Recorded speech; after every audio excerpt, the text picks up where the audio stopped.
Gledate Gorenjska poročila na GIF TV.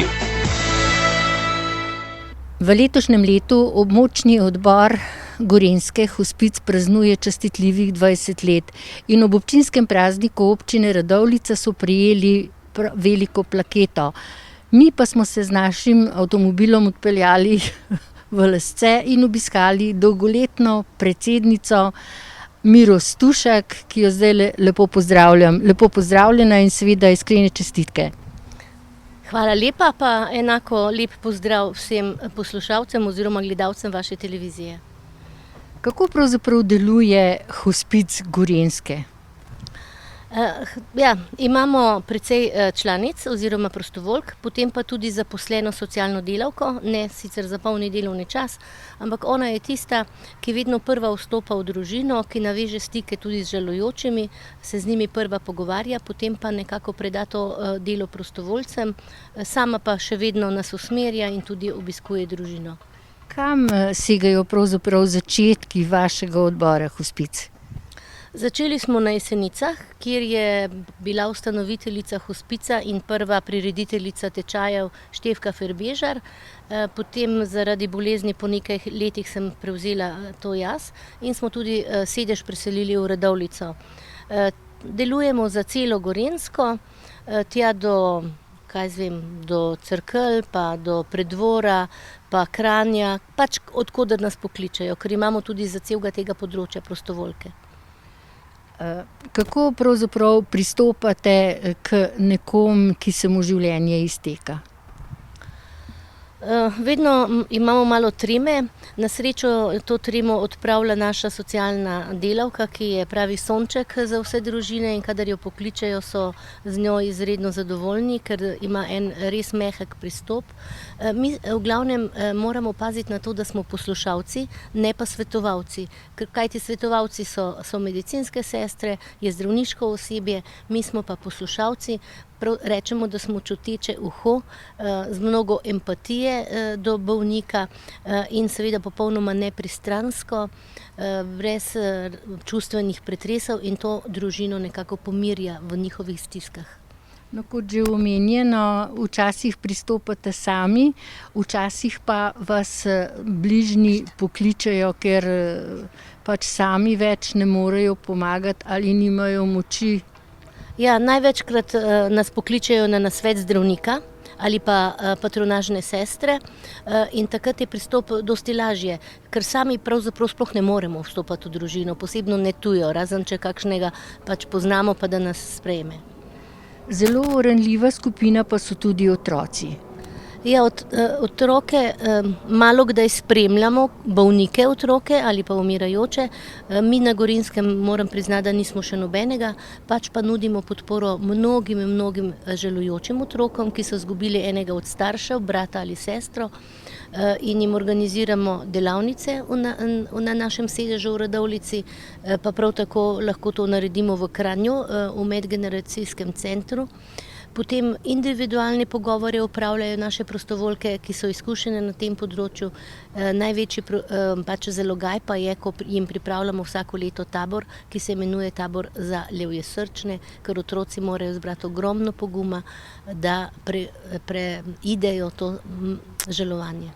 Ali tudi bližnji prihajajo do vas, da jim pomagate? Ljudje smo si različni, težko je prebolevati smrt nekoga. Ja, tega imamo zadnje čase vedno več, kajti verjetno gre glas od ust do ust. Že lani smo imeli precej veliko skupino žalujočih mam, ki so izgubile odrasle otroke, imeli smo skupino žalujočih vdov in ravno tako se zdaj kaže nova skupina žalujočih bodisi mam ali pa vdov. Pa tudi nekaj novega imamo, program za žalujoče moške, ki so izrazili potrebo, da bi bili v svoji skupini, ne skupaj z ženskami, ker te drugače dojemajo žalovanje kot oni. No, prav to je bilo moje naslednje vprašanje, če se razlikujejo ženske od moških. Ja, vsi žalovalci se zelo razlikujejo, ženske so si podobne v tem, da so malo bolj odprte, da imajo tudi med sovrstnicami pravzaprav priložnost pripovedovati o svoji izgubi, moški pa se ne odprejo tako in med svojimi prijatelji imajo dosti manj priložnosti, da bi pravzaprav razkrili svojo žalost. Ravno tako je pa z otroki, ki tudi ne najdejo v svoji sredini sogovornika, zato so pa tabori dragoceni, kjer so enaki z enakimi. Imamo tu tabor za moške, tabor za ženske, tabor za otroke. Vse te tabore imamo. Ali vas umirajoči spusti v svojo notranjost, se vam izpove, kakšen je pravzaprav tisti vaš način, ko se nekomu življenje izteka, če ste zraven. Pri vas pa to veliko pomaga tudi Mateja Lapuh, ki skrbi za paliativno oskrbo v Splošni bolnišnici na Jesenicah. Ja, doktor Mateja Lapuh deluje v svojem društvu, ki se imenuje Palias, vendar dostikrat hodimo Mitja k bolniku in tudi ona.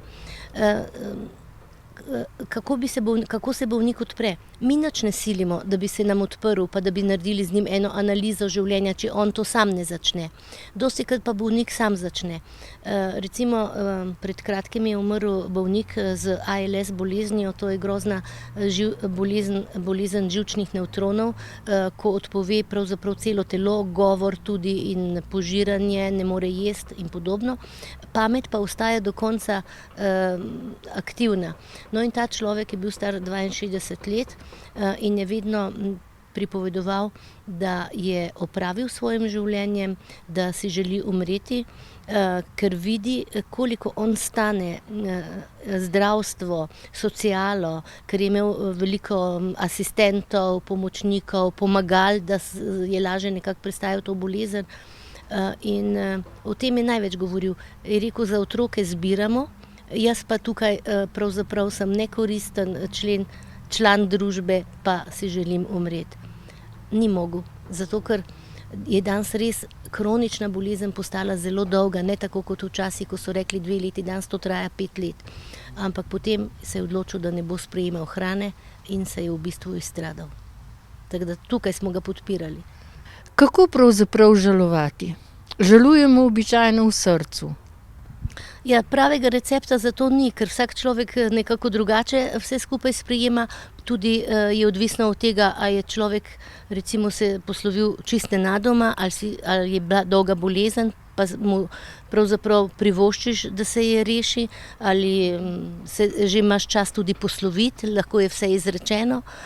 Tako da to je res odvisno od dosti okoliščin in vsak ubere nekako svojo pot, mnogi radi pripovedujejo in če imajo take prijatelje, da so pripravljeni večkrat isto poslušati, je to dragoceno, ali pa pridejo tudi v hospic, lahko gredo po tistih poteh, kjer so hodili svojim dragim, ki so ga izgubili, lahko si isto muziko poslušajo, isto glasbo prižgejo, lahko berejo, nekateri ne morejo niti brati v tem obdobju, lahko kakšno njegovo obleko dajo nase, to tudi pravijo, da pomirja. Nekateri pa celo zasadijo drevo, ker obstaja ena knjiga, kjer piše po mesecih rojstva, katero drevo je za koga, in poznam eno mamo, ki je izgubila edinega sina, posadila je drevo, zdaj po nekaj letih je to že veliko, ona gre tja na klopco sedeti in to nekako pomirja. Tako da poti je ogromno. No, in kam se vsi tisti, ki vas potrebujejo, lahko obrnejo? Ja, najboljše, da se obrnejo na sedež našega gorenjskega hospica v Radovljico.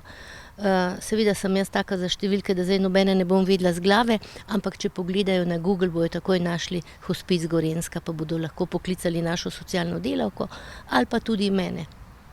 Hvala lepa za pogovor in še čestitke ob plaketi in pa seveda tudi v 15-letnem vodenju območnega odbora hospica Gorenjske. Hvala lepa.